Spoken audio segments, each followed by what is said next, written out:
بسم اللہ الرحمن الرحیم۔ آج کا ہمارا ٹاپک ہے عیسائیت کا تعارف، یعنی اس سے پہلے جتنے بھی لیکچرز تھے اس میں ہم نے عیسائیت کو بہت ڈیٹیل سے پڑھا تھا۔ آج اس کا سمری کے طور پر یہ لیکچر کا ہم آغاز کریں گے۔ یعنی دنیا میں سب سے زیادہ فالو کرنے والا ریلیجن جو ہے وہ عیسائیت کا ہے۔ تقریباً 31% دنیا کی آبادی عیسائیت پر مشتمل ہے۔ عیسائیت کے 3 بڑے گروہ ہیں، جس میں Roman Catholic, Protestant, eastern oriental اور آرتھوڈاکس چرچ۔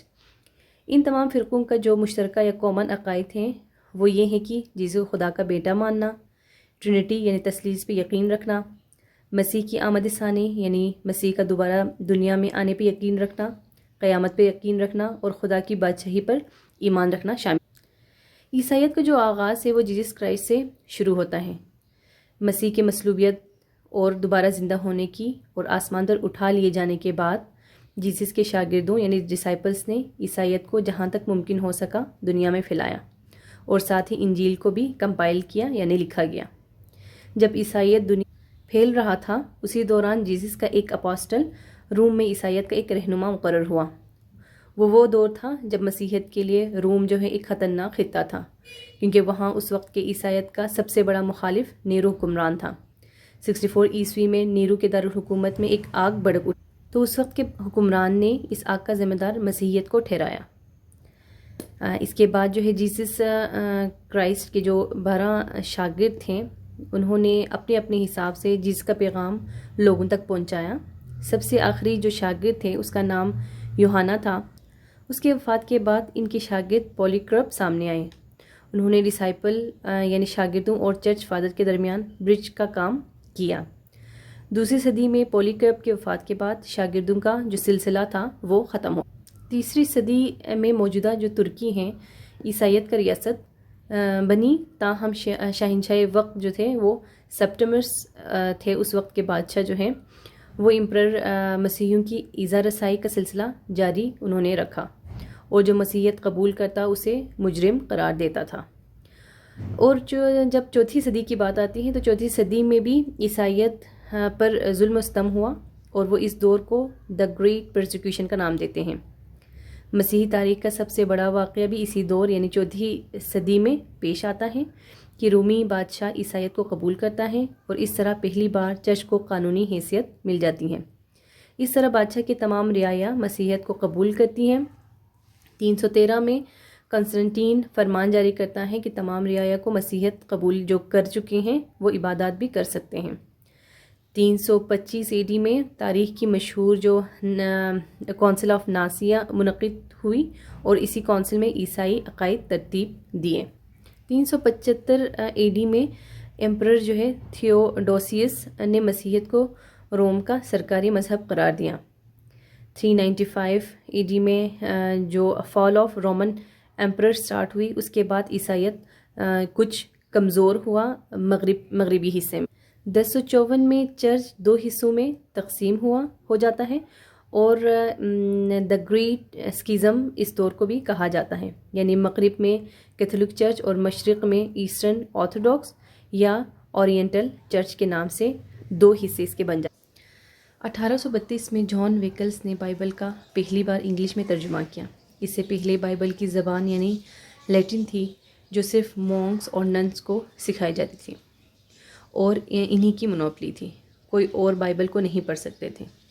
چرچ کے بڑوں نے اس کام کو پسند نہ کیا، یعنی جو بائبل کا ترجمہ کیا انگلش میں اس کو پسند نہیں کیا اور جان ویکل کے لیے مشکلات پیدا شروع کیا۔ لیکن جان ویکل کے کانسیپٹ کو جو ہے آگے بڑھاتے ہوئے تقریباً 2 سال کے بعد جرمن جو مونک تھے مارٹن لوتھر، انہوں نے اپنی 95 تھیسس میں چرچ کے کئی بہت سے پریکٹسز تھے ان پر اعتراضات اور سوالات اٹھائے اور چرچ کی اصلاح کا بیڑا اٹھایا۔ مارٹن لوتھر نے اپنی اعتراضات کو یعنی اپنے جو 95 تھیسس کو جو ہے وہ ویٹیکن برج کے چرچ پر آوازہ کیا۔ تاہم اس کے بعد بھی انگلستان کا جو سرکاری مذہب تھا وہ رومن کیتھولک ہی رہا۔ 1525 میں ولیم ٹیڈل نے بائبل کے نئے عہد نامے کا انگلش میں ترجمہ کیا، لیکن اسے بھی انگلستان سے نکلنا پڑا اور 1545 میں جو ہے وہ کونسل آف ٹرینٹ بلائی گئی تاکہ اس کا جو مقصد تھا جو کونسل بلانے کا وہ یہ تھا کہ پروٹسٹنٹ جو ریفارم تھا اس کا سامنا کیسے کیا جائے۔ کونسل نے فیصلہ کیا کہ وہ اپنی تعلیمات اور روایات کو نہیں بدلیں گے، لیکن وہ پریسٹ کے خلاف کارروائی کریں گے جو لوگوں سے پیسے لیتے ہیں یا پیسے لے کے کام کرتے ہیں، اپنے مرضی کے جو وہ تھے وہ نکلواتے ہیں، تو اس اپنی مرضی کے فیصلے کرواتے ہیں، تو اس کے خلاف کارروائی، کیونکہ وہ وہاں کے جو اس وقت کے جو پریسٹ تھے وہ یہ کرتے تھے کہ ان کے پاس چرچ کی ایک اتھارٹی ان کے پاس تھا، تو پھر وہ لوگوں سے پیسے لیتے تھے اور ان کے گناہ معاف کرواتے تھے، تو اس طرح سے کام کرتے تھے۔